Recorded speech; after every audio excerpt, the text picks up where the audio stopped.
Hey guys, welcome back to my channel I एस Shivangi. So guys, कैसे हैं आप सब? आई होप आप सब ठीक होंगे और आप सबकी तैयारी भी बहुत अच्छी चल रही होगी। तो गाइज, मैं भी बिल्कुल ठीक हूँ और मेरी तैयारी भी बहुत अच्छी चल रही है, मतलब ठीक ठाक चल रही है। आज मुझे आप सबसे कुछ ज़रूरी बात करना था।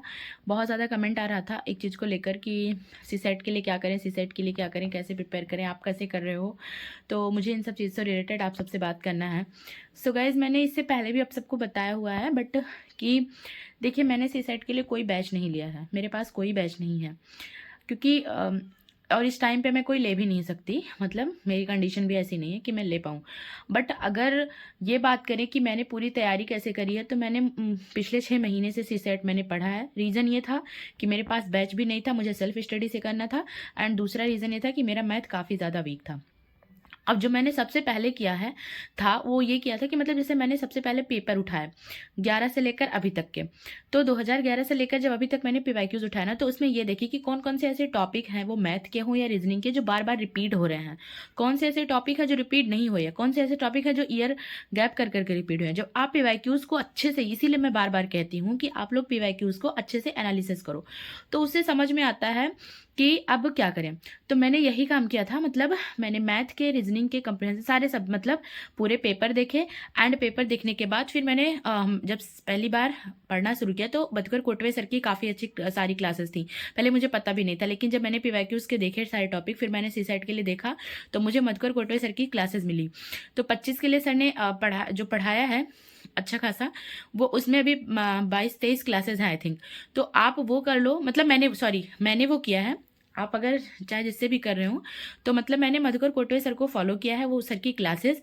एंड अभी जल्दी ही सर ने कॉम्प्रिहेंशन के लिए एक क्लास ली हुई है, काफ़ी ज़्यादा अच्छी है, मतलब बहुत अच्छे से समझ में आता है। तो फर्स्ट क्लास उसमें जो सर ने लिया था, उसमें पूरा सिलेबस डिफाइन कर दिया था कि रीजनिंग मैथ्स में क्या क्या चीज़ें हैं, क्या क्या आपको पढ़ना है। तो उसके बाद पीवाईक्यूज भी आपकी यही है कि आपको पता चल जाता है कि कौन सा टॉपिक आपके लिए इंपॉर्टेंट है, कौन सा टॉपिक इंपॉर्टेंट नहीं है, किस टॉपिक से किस तरीके से क्वेश्चन फ्रेम हो रहा है। तो आप उसको, उस टॉपिक, अगर आपके पास टॉपिक पता चल गया पीवाईक्यूज एनालिसिस करके, तो आप अच्छा खासा उसको किसी भी टीचर से पढ़ सकते हो, जिस टीचर की आपको समझ में आ रही है, राइट। क्योंकि कोई ऐसा नहीं होगा कि जो फ्री में पूरा पढ़ाया हो, अगर हो भी तो आप मतलब देख सकते हैं। तो मैंने अलग अलग टॉपिक अलग अलग जगह से कवर किया है, क्योंकि जिस टीचर का मुझे समझ में आता था मैं उसी से पढ़ लेती थी।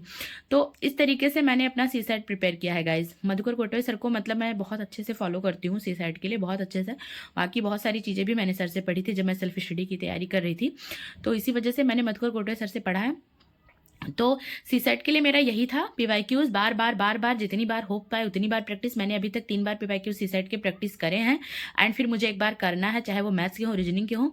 अब अगर बात करें कंप्रीहेंशन की, तो कंप्रीहेंशन के लिए सबसे अच्छा तरीका यही है कि आप ईयर वाइज उठा लो, राइट। जैसे एक दिन का आप एक दिन रखो कि आज मुझे 11 का करना है, फिर उसके बाद 12 का। और पीवाईक्यू कंप्रीहेंशन के लिए आप जितनी प्रैक्टिस करोगे, कंप्रीहेंशन ही नहीं, अगर इन सी सेट में मुझे देखा जाए तो पूरा प्रैक्टिस, मतलब जो मुझे समझ में आता है खेल, वो पूरा प्रैक्टिस का ही है गाइज।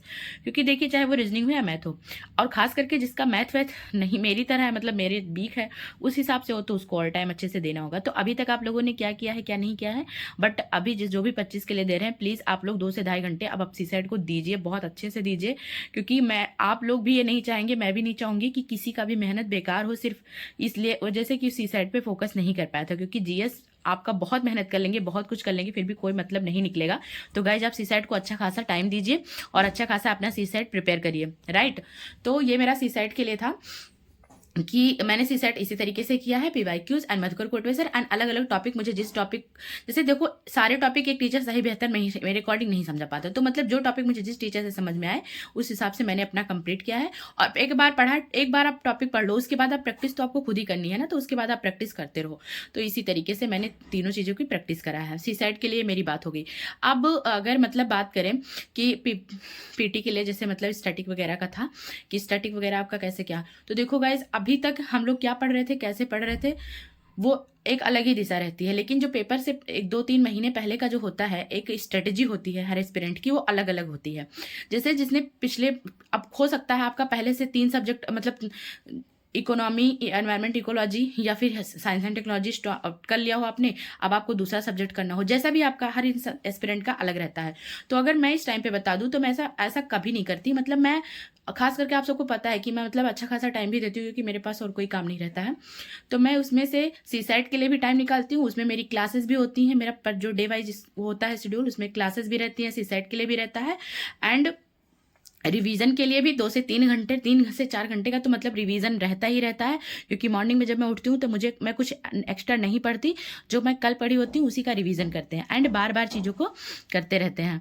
तो रिवीजन आप जितना पढ़ो उससे ज़्यादा रिवीजन करो। इस टाइम पे रिवीजन का ही सारा खेल है। आपने क्या क्या पढ़ लिया कोई मतलब नहीं अगर आपके दिमाग में कुछ स्वाब नहीं, और प्रैक्टिस करते रहिए, है ना।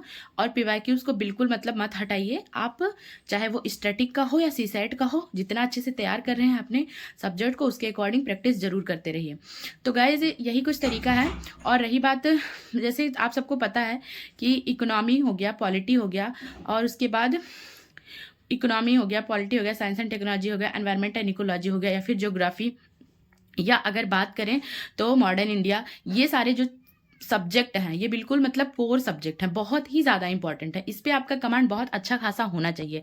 अब अगर बात करें, एक और कमेंट था करंट अफेयर को लेकर, तो देखिए करंट अफेयर के लिए अगर आप सबने मतलब मंथली मैगजीन फॉलो किया है तो बहुत अच्छी बात है। अगर आपने अभी तक मंथली मैगजीन मतलब एक सोर्सेज रखी है, अगर आप मंथली मैगजीन पढ़ते आ रहे हैं तो उसी को अपना रखिए, राइट। और अगर PT 365 से कोई कर रहा है तो अपना वही रखिए। बहुत ज़्यादा करंट अफेयर के लिए मत भटकिए, क्योंकि PYQs अगर आप प्रीवियस क्वेश्चन देखेंगे तो आपको लगता होगा कि स्टैटिक का क्या रोल है एंड करंट का क्या रोल है, राइट।